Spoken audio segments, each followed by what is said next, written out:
J'ai repris la ferme parentale en 2008 en activité vache laitière, agriculture biologique. J'ai 63 hectares, dont 5 en maïs et 5 en mélange céréalier. Tout le reste est en herbe. Le but du jeu étant d'être complètement autonome en alimentaire. Je livre à peu près 280 000 litres de lait à Lactalis tous les ans. Et puis je fais un peu de vente directe en lait cru.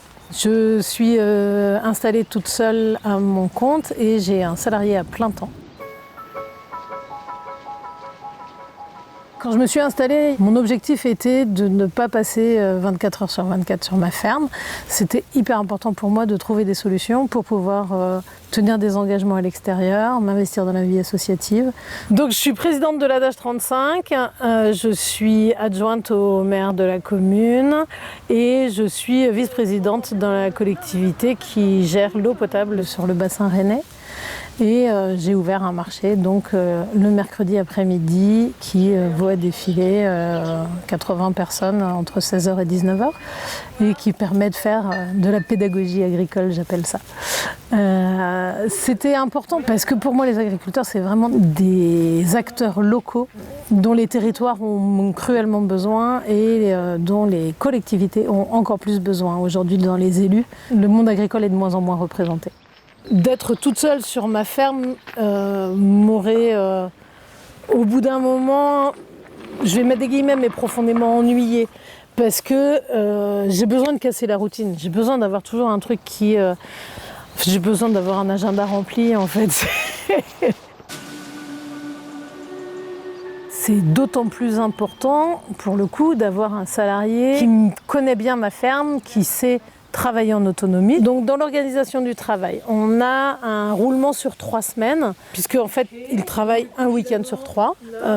Généralement il fait aucune traite le matin, il fait plutôt les traites du soir, parce que souvent moi mes engagements extérieurs ils sont l'après-midi, voire les fins d'après-midi.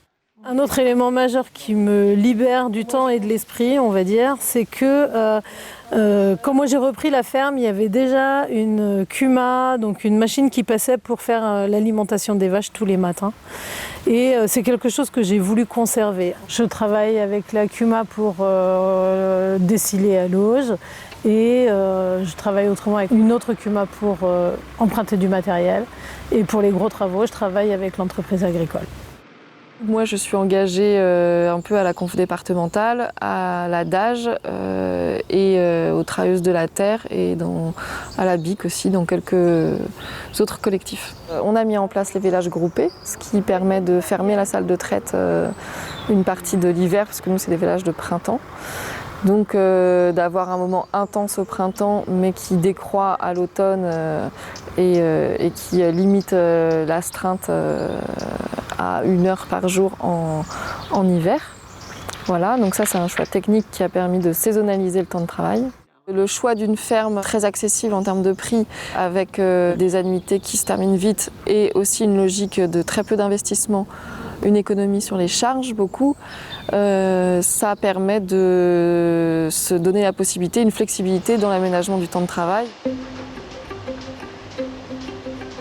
En termes de revenus aujourd'hui, la ferme me permet de dégager à peu près 1 800 € par mois.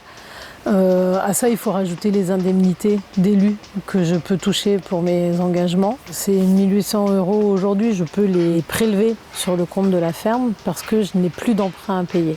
L'idée de départ est quand même de trouver une ferme où il y a le moins d'investissement possible pour que les emprunts d'achat de la ferme soient payés le plus vite possible pour pouvoir dégager ces montants d'annuité et pour se les verser en fait. J'ai fait le choix d'avoir un salarié qui est bien rémunéré pour le fidéliser déjà. Il est payé 14,50 € brut de l'heure sur 35 heures, donc ça lui fait 1 700 € net. Ce que je me verse à la fin du mois, c'est important parce que c'est ça qui m'aide à vivre. Mais pour moi, c'est pas l'essentiel en fait. L'essentiel pour moi, il est de m'éclater dans mon boulot, ce que je fais, d'avoir toujours le cerveau en ébullition, tant sur la ferme pour trouver des nouvelles idées, pour trouver des nouvelles choses, que sur mes engagements extérieurs. C'est super important d'être représenté dans les collectivités parce qu'on n'est pas nombreux. Et si on veut être entendu, il faut y être. Et c'est possible même quand on a une activité laitière, à condition d'organiser son travail pour y répondre.